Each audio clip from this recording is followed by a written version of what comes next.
Hello guys, അങ്ങനെ ഇന്ന് ബ്രാത്ത് നോമ്പാണ്. അപ്പോൾ അപേണിച്ച് കടയിൽ നിന്ന് വന്നാണ് സാധനമൊക്കെ മേടിച്ച് തരാമെന്ന് പറഞ്ഞ് അങ്ങനെ സാധനമൊക്കെ മേടിച്ച് തരാനായിട്ട് വന്ന്. നോയമ്പിൻ്റെ നല്ല ക്ഷീണമുണ്ട്, കാരണം നല്ല വെയിൽ എന്ന് പറഞ്ഞാൽ നല്ല വെയിലാണ്. പിന്നെ 4 മണിയായപ്പോഴത്തേക്ക് ഒരു ചെറിയ മഴയൊക്കെ പെയ്തു, എന്നാലും വലിയ കാര്യമായിട്ടുള്ള മഴയൊന്നുമില്ലായിരുന്നു. മഴയും ആസ്വദിച്ചുകൊണ്ട് നിൽക്കുന്ന ഇവാനെയാണ് കാണുന്നത്. അങ്ങനെ നമ്മൾ അടുക്കളയിലോട്ടൊക്കെ കയറി, അടുക്കളയിലോട്ട് പരിപാടിയൊക്കെ ഉണ്ട്. അങ്ങനെ നമ്മൾ കട്ട്ലേറ്റൊക്കെ സെറ്റാക്കി വെക്കാമെന്ന് ഓർത്തപ്പോൾ സമയമാകുമ്പോഴത്തേക്കും ഫ്രൈ ചെയ്താൽ മതിയല്ലോ. അങ്ങനെ കട്ട്ലേറ്റൊക്കെ സെറ്റാക്കി വെച്ചു. പിന്നെ മയണൈസ് ബോൾസ് അതും നമ്മൾ സെറ്റാക്കി വെച്ചു. അങ്ങനെ നമ്മൾ അടുത്തത് കപ്പയൊക്കെ കഴുകി വാരി വെച്ചിട്ടുണ്ട്. ഇനിയിപ്പോൾ അരപ്പ് വേവിച്ച് അരപ്പ് ചേർത്താൽ മതി. അപ്പോൾ നമ്മൾ അടുത്ത പണിയിലേക്ക് കയറി ഇടിയപ്പം ഉണ്ടാക്കാനായിട്ട്.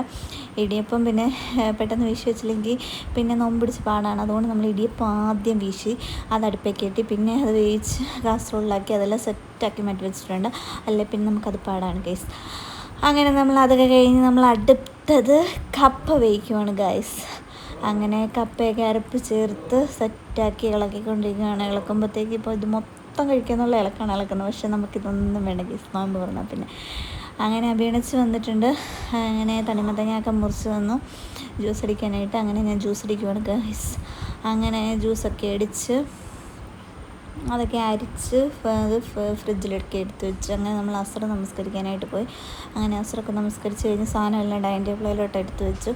തിക്കിടിയും ഇടിയപ്പവും കപ്പയും പിന്നെ സ്നാക്സായിട്ട് കട്ട്ലേറ്റും മയൺസ് ബോൾസും പിന്നെ ബീഫ് കറിയും ഉണ്ട്. അങ്ങനെ നമ്മളിതെല്ലാം കൂട്ടി നോമ്പ് തുറന്നു. Okay, bye.